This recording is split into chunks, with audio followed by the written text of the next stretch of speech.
இதோட நம்ம என்ன பார்க்க போறோம் அப்படின்னா, கடகத்துல பிறந்தவங்களை பத்தின இதுவரைக்கும் சொல்லப்படாத 3 உண்மைகளை பத்தி நம்ம பார்க்க போறோங்க.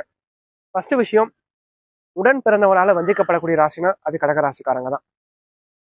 எந்த உறவுகளுக்கு அதிக முக்கியம் தராங்களோ அந்த உறவுகளாலையும் மன கஷ்டங்களையும் மன வேதனைகளையும் அனுபவிக்கின்ற ராசி அந்த கடக ராசிக்காரங்க. ஏன்னா 3ஆம் அதிபதியே விரையாதிபதியே வருவார் கடகத்தை பொறுத்த வரைக்கும். ஏன்னா இது வந்து பாத்தீங்கன்னா, இவங்களை மற்றவங்க வந்து நிறைய நல்லா யூஸ் பண்ணிப்பாங்க, சரிங்களா? தன்னுடைய தேவைகளை அதிகமா பூர்த்தி பண்ணிப்பாங்க இவங்களை வச்சு. ஆனா இவங்களுக்கு ஒண்ணுனா ஒருத்தர் கூட வரமாட்டாங்க. தன் தேவைகளை தானே பார்த்து கொள்கின்ற ஒரு ராசினா அது கடக ராசிக்காரங்க தான். 3வது விஷயம் அப்படி பார்க்கும்போது, கடைசியா மற்றவங்களுடைய சுமையை வந்து தன் சுமையாக கருதுகின்ற ராசிக்காரங்க அப்படின்னு சொல்லலாம். தான் கூட இருக்கிறவங்க எந்த ஒரு கஷ்டமும் படக்கூடாது, நல்லா இருக்கணும்னு நினைக்கக்கூடியவங்களும் இந்த கடகராசிக்காரங்க தான்.